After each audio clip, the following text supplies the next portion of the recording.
할렐루야. 오늘 금요일 새벽은 마가복음 14장 32절로 42절 말씀을 통하여 시험에 들지 않으려면 이라는 말씀으로 은혜를 나누고자 합니다. 시험에 들지 않으려면 어떻게 해야 되는가? 시험을 치지 않으면 되겠지요. 하지만 우리 인생 가운데는 크고 작은 고비가 있고 또 시험이 있습니다. 사람이라면 누구든지 시험을 거쳐야 합니다. 인생의 고비를 넘어가야지만이 우리가 원하는 것을 얻을 수 있고 또 원하는 지점 가운데 다다를 수가 있습니다. 우리 예수님께서도 이 땅 가운데 오신 목적과 목적지가 분명하게 있습니다. 해야 될 사명이 있습니다. 그것은 예수님께서 이 땅 가운데 오신 것은 많은 사람을 살리기 위해서, 하나님의 택한 백성을 살리기 위해서 예수님께서 죽으셔야 하는 것이죠. 결국은 예수님의 이 땅 가운데에서 들어가야 될 마지막 종착지는, 그 시험의 고비는 십자가에서 죽으시기 위함입니다. 예수님은 유월절 만찬을 마치시고 제자들과 함께 겟세마네 동산을 찾으셨습니다. 유월절 만찬 이후 가운데 12명의 제자들과 다 함께 가지 않으셨습니다. 3명의 제자, 변화산에 함께 올랐던 야고보, 요한, 그리고 베드로, 그 3명의 제자와 함께 겟세마네 동산에 올라가셨습니다.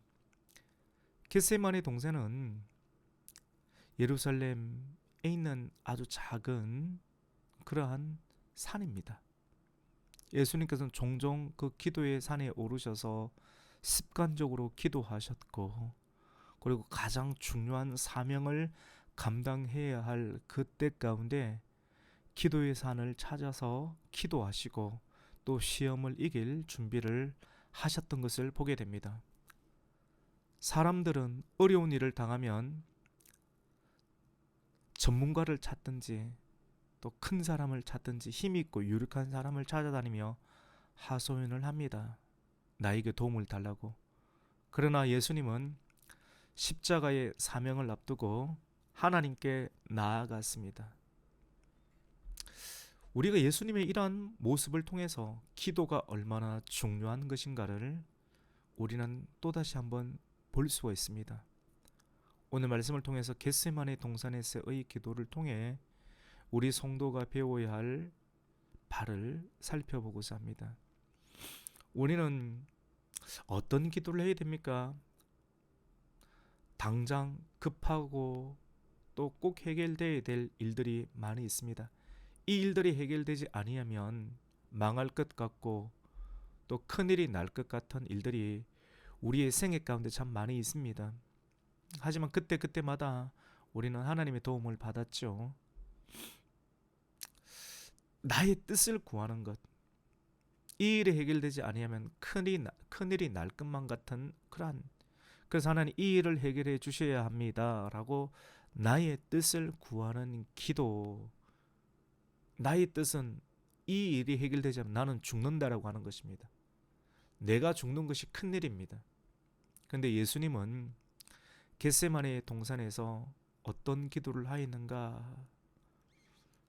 주님께서 고난의 잔을 마십니다. 이 세상을 창조하신 예수님께서 창조한 그 사람들에 의해서 죽임을 당하고 그리고 비난을 당하고 모욕감을 느낄 때 여러분 얼마나 그것을 받아들이기, 인정하기 힘듭니까? 실패를 인정하기 힘들고 깨어지는 것이 힘들고 비난을 받는 것, 내 이름이 땅바닥에 떨어지는 것, 사람들이 다 떠나가는 것, 모욕감을 느끼는 것, 정말로 인정하거나 받아들이기 힘든 상태입니다. 예수님께서도 겟세마네 동산에서 기도하실 때 이것을 받아들이는 것이 십자가에서 죽어가는 과정, 그리고 결국 잊히고 죽는 것이 너무나도 힘들고 너무나도 심히 고민이 되어 내가 죽게 되었다라고 말할 정도로 어마어마한 중압감을 느꼈습니다. 하나님이시지만 인간으로 오셨기 때문에 사람이 느끼는 고통과 두려움을 예수님께서도 고스란히 느끼셨습니다. 그래서 우리 예수님이 저와 여러분의 아픈 마음을 공감할 수 있고 체휼하실 수가 있습니다. 왜? 다 느껴보셨기 때문에 그렇습니다. 예수님도 이 잔이 너무나도 무겁고 견디기 힘들어 이렇게 기도하셨던 것입니다. 아버지, 이 고난의 잔을 나에게서 옮겨 주십시오. 주님께서도 이런 기도를 하셨어요. 얼마나 견디기 힘드셨으면, 그것을 받아들이는 것이 어려우셨으면 그렇게 기도하셨겠습니까? 하지만 예수님의 기도는 끈질긴 기도였고 지속적인 기도였지만도 계속해서 자기 문제만을 놓고 기도하시는 분이 아니셨습니다. 기도는 하나님의 뜻이 무엇인지를 알려주는 중요한 영적인 방편입니다. 기도는 솔직해야 합니다. 예수님도 솔직한 마음을 하나님께 아뢰었습니다. 하나님의 뜻을 구한다고 해서 내 아픈 마음, 힘든 마음을 감추는 것이 아니라 먼저 내 마음을 하나님께 구하는 겁니다. 주님, 내가 죽을 지경에 이르렀습니다. 내 마음이 너무나도 아프고 통탄하며 정말로 나를 둘러싼 모든 것이 원수밖에 없는 것 같습니다. 내가 눈을 들어 어디를 쳐다봐야 될지를 모르겠습니다. 천만원이 나를 에워싸고 있습니다. 이런 상황을 고백하는 것이죠. 하지만 예수님은 당신의 뜻을 끝까지 관철하지 않으셨습니다. 예수님의 기도는 성장하는 기도였고 성숙한 기도였습니다. 나만의 소원을 하나님께 아뢰는 것이 아니라 결국에는 나를 보내신 하나님의 소원, 하나님의 뜻을 구하는 기도였습니다. 많은 사람들이 어린아이처럼 일방적으로 부모에게 떼를 쓰고 고집을 부리는 기도를 많이 하는 것을 보게 됩니다. 그것이 소원이라는 문자를 쓰고 또 기도와 간구의 형식을 가지고 있지만 하나님의 뜻과는 상관없는 어린아이 같은 기도가 많은 것을 보게 됩니다. 하지만 예수님은 나의 원대로 되게 하지 마시고 아버지의 뜻대로, 아버지의 원대로 되기를 원합니다 라고 기도의 끝을 마치게 됨을 보게 됩니다. 우리의 시작은 내 인생의 문제, 자녀의 문제, 고난의 문제, 어려움의 문제, 사업의 문제, 이 사업이 되지 않으면 내가 죽겠지만, 이 문제가 해결되지 않으면 나는 끝이 나는 것 같지만 하나님께서 도와주셔야 됩니다라고 기도하실 수 있지만, 왜 하나님께서 이러한 시험이 우리에게 다가오는가를, 하나님께서 허락하시는 뜻이 무엇인가를 깊이 있게 기도 가운데 발견하게 되면, 하나님, 내 뜻이 아니라, 내 뜻이 이루어지는 것이 아니라 아버지의 뜻이 이루어지게 하여 주시옵소서. 나를 통해서 내가 죽고 사는 것도 아버지의 손 안에 있으되 아버지의 뜻대로 행하여 주시옵소서라고 성령께서 밀어내시는 기도를 하나님께 올려드릴 때 그 사람의 기도는 하나님께서 받아주시게 되는 것입니다. 한편 예수님은 겟세마네에서 중요한 기도를 하고 계셨지만 제자들은, 함께 하고 있던 제자들은 자고 있었습니다. 왜 제자들은 자고 있었습니까? 그 문제에 대해서 실질적인 고민을 하지 않았기 때문입니다. 내 문제가 아니라는 것입니다. 자신들은 죽기 싫었던 것입니다. 죽음과 상관없는 일을 하고 있었던 것입니다. 이 문제가 정말로 나의 문제라고 여기면 잠이 오겠습니까?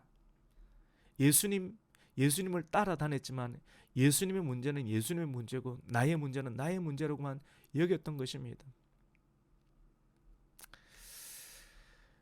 예수님의 십자가의 순환, 이것은 예수님만의 문제가 아니라 결국 제자들에게도 이어지고 닥칠 문제인데, 예수님만 당하는 시험이니까 예수님께서 알아서 하십시오.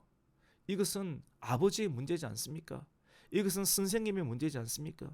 이것은 목사님의 문제지 않습니까? 이거는 어머님의 문제지 않습니까? 라고 분리시키는 개념을 가지게 될 때 사람들은 태연하고 태만한 인생을 살아가게 되는 것입니다. 그것이 습관입니다. 육신이 약하여 기도하지 못하더라. 그들은 모두 예수님께 충성을 맹세했던 사람들입니다. 하지만 예수님의 고난이 시작이 되고 순환이 시작되면 모두 예수님을 버리고 도망가기에 급급할 사람들입니다. 예수님은 다가올 시험을 알고 계셨지만 이 시험을 이기기 위해서 반드시 이루어야 될 사명을 감당하기 위해서 기도의 산에 올라서 기도로 이 시험을 이겨야지만이 몸으로 드리는 예배, 십자가의 예배, 사명의 예배 가운데 완수할 수 있다는 걸 아셨기에 예수님은 생명을 걸고 땀방울이 핏방울이 되도록 기도하시면서 기도의 산에서 승리하셨던 것을 보게 되는 것입니다. 제자들은 왜 기도해야 되는지 그 기도의 이유를 충분히 알지 못했습니다. 그러니까 잠을 자고 습관적으로 나태한 인생을 살았던 것입니다. 예수님도 피곤하셨지만 3번이나 동일한 내용으로 간절하게 기도하셨습니다. 육신이 피곤해서 기도 생활을 쉬게 되면 밀려오는 파도처럼 유혹과 시험이 여러분의 집안을 덮치게 될 것입니다. 그래서 우리는 깨어 있어야 됩니다.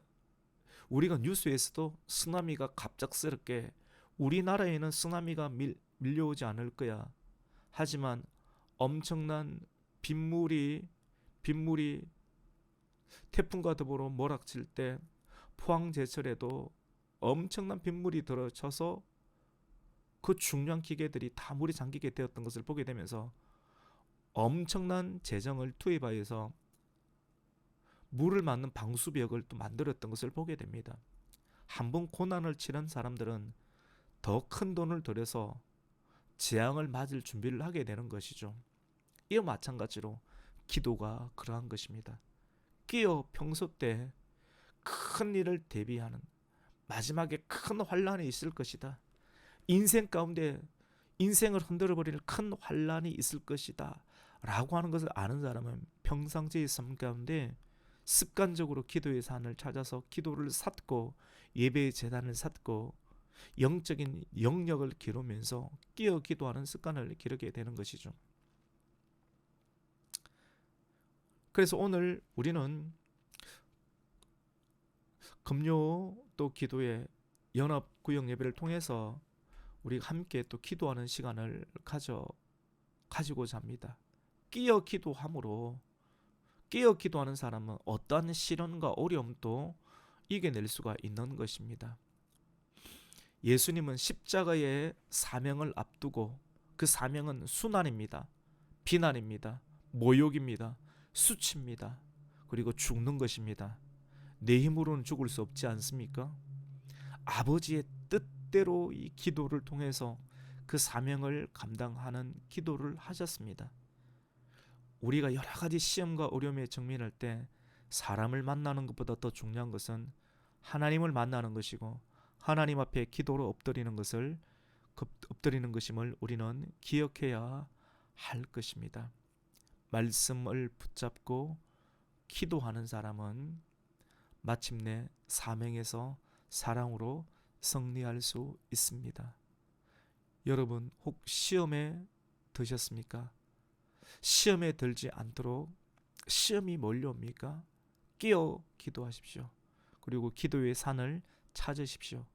내가 기도해야 될 겟세마네 동산으로 오늘 밤 찾아오셔서 함께 주님 앞에 나의 기도의 제목, 주님께서 내가 어떠한 기도를 드리기를 원하는지를 하나님 앞에 엎드리는 자 가운데 주께서 주시는 음성을 듣고 그 사명을 붙잡고 말씀 붙잡고 기도로 내 뜻대로가 아닌 아버지의 뜻대로 되기를 원합니다라고 하는 고백을 통해서 시험을 이기고 마침내 사명을 완수하는 사랑의 결정체 그 사람이 되시기를 예수님의 이름으로 축복합니다. 아멘.